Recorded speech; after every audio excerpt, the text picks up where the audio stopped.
Ooh. We have a great episode today, if I do say so myself, and I'll say it. It's great. Real talk, I had a different episode planned for today, so stay tuned next week because next week's episode is actually pretty darn entertaining. But last night, as I was journaling, I just had this pull in my spirit of, no, we have to revise the schedule and we need to talk about the burden of letting it be easy. I don't know if you've seen it, but a lot of people, successful people, multimillionaire, billionaires, they'll tell you, let it be easy, do less. Actually, now that I think of it, I don't really think I've seen billionaires say it, but certainly millionaires. Once they've hit 1 or 2 million, they start talking about how you need to take it easy, you need to do less.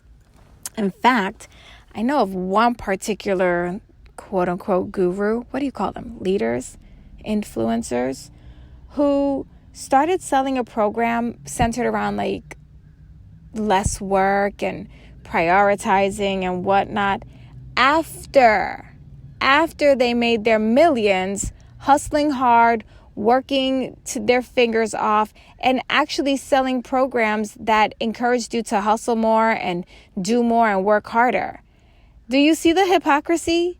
You've just built a multi-million-dollar company from hustling hard and doing work and like really staying committed.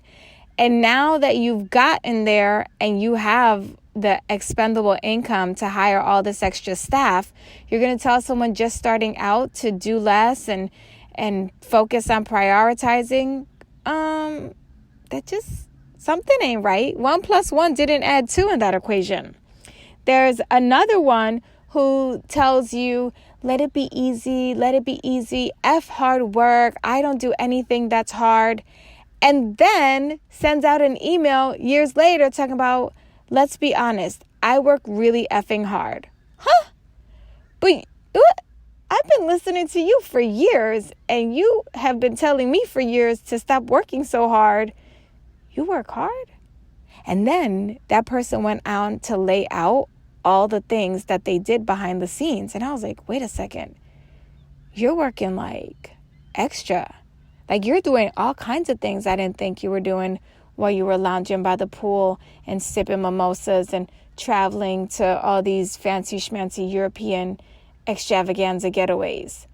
Something, again, ain't right. Once again, 1 + 1 has come out to 62, 42 billion, trillion, tillion, extrillion, willion, 0.3.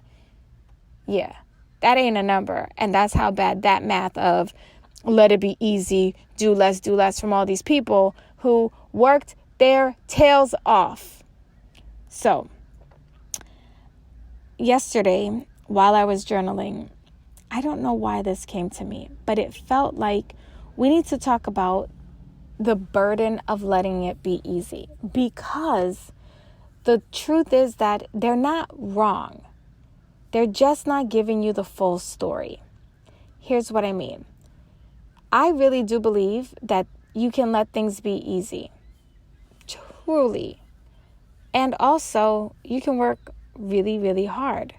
The difference is that letting it be easy and doing hard things versus doing hard things and just feeling like you're in the suck is resistance, right? So there's a difference between struggle and doing hard things. I should say that in better English. There's a difference between struggling and doing hard things. And the difference is resistance. When you are about to take on a challenge, an endeavor, if you are already thinking in your mind, oh my gosh, this is going to be so hard, this is going to suck, ugh, and your whole body is just tensing up in fear and frustration and doubt and worry, that's resistance. So yeah, it's going to be a big struggle. There's not going to be any joy in it. You are going to be suffering. On the flip side, when you look at a challenge that is a challenge, it's going to require a lot of intention, a lot of effort. It's going to require time. It's going to require patience. If you go into that challenge thinking like, okay, this is about to be some good suck right here. Like, this is about to really challenge me. I am so excited about what is about to happen on the other side of this. I'm willing to flow in the funk. I'm willing to swim in the suck. Because there is a big difference between letting it be easy and being lazy. And I'm raising my hand high to the sky. I would say that I got into this let me let it be easy laziness. And because I didn't understand the difference between struggle and hard, as soon as something was hard, as soon as I took on the challenge, I went into struggle mode. And then when I was in struggle mode, I was like, forget it. This doesn't feel easy. I'm out. And I would quit, and then I would start back again, and then quit, and then start back again. And it's because we have this distorted perception of what letting it be easy looks like. We have this distorted perception of doing less means that we're supposed to do less hard stuff and focus on only doing easy stuff. These are lies from hell. And I am here to set you free. I'm here to pull you up out of the ashes and help you dust yourself off and recognize that it is time for us to return to hard work. And it's okay. In fact, I've been watching a lot of documentaries, like my friend Tiffany Montgomery calls them, but documentaries of successful people, like mega successful. I'm not talking about the internet famous people that you see that are making $1 or $2, even $5 million a year. I'm talking about the mega rich, the people that are doing things beyond. Elon Musk, Kobe Bryant. Well, let's be real, Kobe Bryant, because may he rest in peace, he passed away, and all of a sudden, all the things that this dude ever talked about, all these videos are coming out. I was not a basketball follower, so please forgive me and my ignorance. He had some really good interviews. He was super, super wise. I appreciated some of the lessons that I got learning from him. So Kobe, shout out to you. Your legacy lives on, and we give you love. Thank you for the wisdom that you left behind. And then I also watched Taylor Swift's I think it's called Americana on Netflix. But regardless, I watch all of the True Hollywood stories, the J-Lo, all of them. And there's one common theme among all of them. My girl, Jamie Kern-Lima. Hey, Jamie. I love her, by the way. She is the founder of It Cosmetics. She sold It Cosmetics to L'Oreal for $1.7 billion with the B dollars. I think I talked about this before. Well, I was like, man, we started 10 years ago at the same time. She over here selling billion-dollar companies. I'm over here still scratching my butt. Not literally, but you know what I mean. Anyway, so there's a common theme among all of them. You want to know what it is? They work hard. Spoiler alert. They work hard. They work hard. And I'm trying to figure out, why are we running away from hard work? Why are we so quick to dismiss the very thing that's going to get us where we want to go? Now, I understand why people say let it be easy, though, because here's what I've seen in clients. They're super hard workers, but they don't know how to shut it down. They don't know how to step away. They don't know how to actually enjoy the fruits of their labor. So here's how we come up with this opportunity to stop being lazy. I talked about, are you a lazy marketer? So here's your opportunity to stop being lazy and also understand that there is not a balance, but there is a transfer. Okay? I don't really believe in balance. I believe that when one foot is up, the other foot is down, and that's how you move forward, right? But at some point, you do have to stand still. At some point, you do have to pause, because there is a lot of healing that happens in the pause, right? We have to sleep. If you don't sleep, your body starts to break down. There are moments where you are at rest. So here's here's where I'm trying to go with this in the roundabout. There is an incredible amount of value in hard work. And with that being said, there's an incredible amount of value in giving yourself grace to rest, giving yourself grace to take breaks. So what do we do? How do we work hard and also take break? Well, you set working hours. You set working hours and then you work hard within the time that you've outlined and defined as your working hours. There's a book by Grant Cardone called Get Obsessed. I think that's what it's called. I'm not a huge fan of Grant Cardone's. I think he's really brash and vulgar at times, and I don't know. He's not my favorite, but that book is a game changer because he really outlines what it means to get obsessed. Like, you have to really go in on it. And by the way, Grant Cardone, another mega successful. And when we talk success, by the way, we're talking financial. When I talk about success in this episode, we're talking about the Benjamins, the money. So he talks about being obsessed and how you have to get obsessed about whatever it is that you're trying to do. And as I read that book, I realized that the one thing he was missing was talking about being obsessed within the time that you have. And so that's my message to you. Well, piece of my message for today is that you have to be willing to work hard, and also you have to be willing to give yourself rest so that you can recharge, so that you can continue to work hard over the long haul. So that means today you are going to define your working hours, and then you are going to work obsessively. You're going to work hard during that time. So I'm going to give you a couple of journal prompts, and then I'm going to give you a couple of affirmations, because actually, wait, there's one part of my notes. I can't leave yet. Because there's one part of my notes here that I really want to share with you.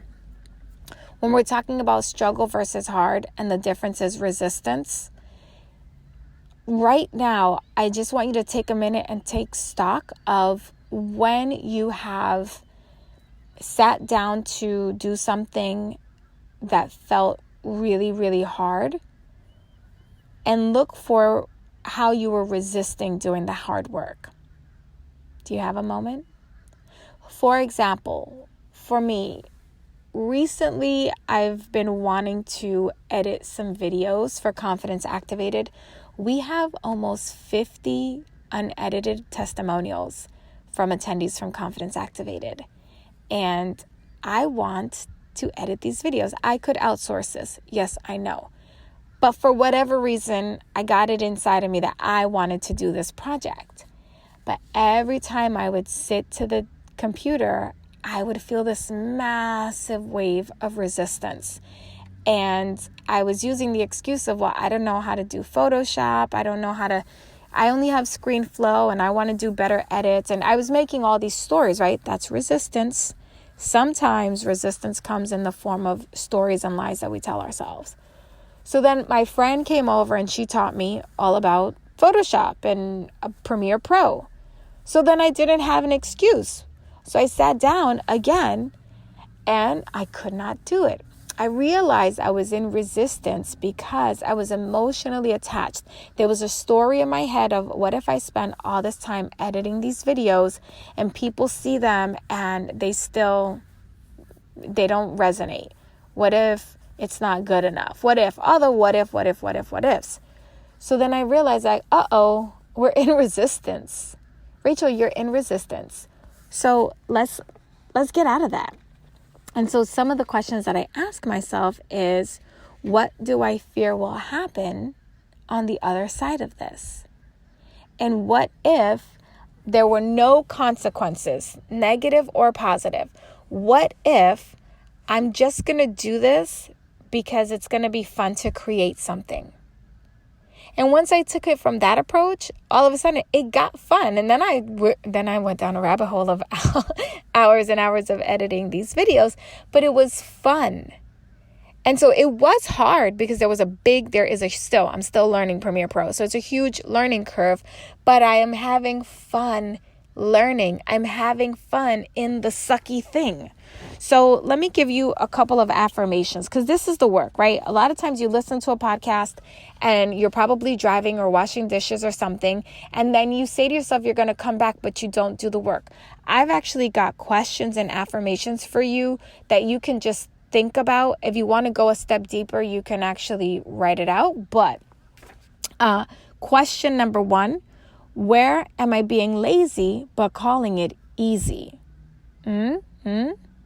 Some of you, myself previously included, but now excluded, we're doing that. We're saying, oh, I'm going to let it be easy. And then as soon as it gets hard, like, oh, that's not easy. So, and then you flip on Netflix and chill, or you do something else because you're avoiding the hard work. Question number 2, where can I add more effort and intention? Remember, the goal is for you to flow in the hard work. And the only way you get flow is by putting effort and intention, by getting really excited about the journey. In fact, that was one of the things that I took away from watching some of the Kobe Bryant interviews, is that he would wake up at an ungodly hour to go to the gym and shoot hoops before anybody was there, with lights off. And then he would do this for like 2 hours, and then he would go to a full 8-hour practice with the team. Dude was 10 hours just practicing, working on his craft. Now, the part that I really enjoyed is when he said, you have to love the things that suck. You have to love the process. And every single day I'm reminding myself, love the process. Love the process. And even asking myself, what is the process for today's work? What do I get to love? Now, I really, really, really have to stress this. You should not start any work until you do some journaling to get yourself grounded and centered. That is imperative. Because if you wake up, drop your kids off at school like I do, and then just go directly to sit down at your desk and start working, your mindset is not in the right frame. You have to give yourself this 5 minutes. Grab your journal, just start writing out your intention, what the heart is going to feel like and how you're going to embrace the process. Set yourself up emotionally, spiritually, energetically. I will do this with my journal, my tea, my Bible. If I don't have my Bible near me, which that rarely ever happens. I have like 18 Bibles all around the house. But my app, whatever is your thing, whoever you serve, connect to that first so that you can have the spiritual, emotional, physical energy to do the work. And then the third journal question is, what do I fear will happen if I work hard? A lot of us fear working hard, a lot of us avoid working hard because there's an underlying fear that we're not aware of. Well, if you can uncover that fear, then you can move through it quickly. And by the way, if you love these affirmations, make sure that you join me inside my faith-activated journaling experience. We have kept membership open by request. You can learn more by going to rachelluna.biz/faith and get started today for only $49 a month, which is a steal because there's so much goodness in there, plus lots of support and accountability from moi in our Slack channel. And also the link for that is going to be in the show notes right on your device. Okay, affirmations. These are 4 affirmations that I came up with. I recommend that you add as many affirmations as you want to. Affirmations. I can do hard things. I choose to flow in hard times. It is safe for me to work hard. It is safe for me to rest.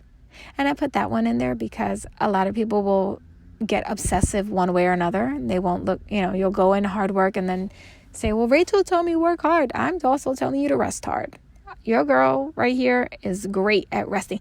Do you know that yesterday I slept for 3 hours after I dropped my kids off from school? I know not everybody has that luxury, but I don't have that luxury right now. We got deadlines happening here. But I took it anyway because I needed it. And sometimes you have to recognize that you have to just take what you need to get yourself in the right frame of mind to do hard things. Listen, next week, the episode is going to be so fun.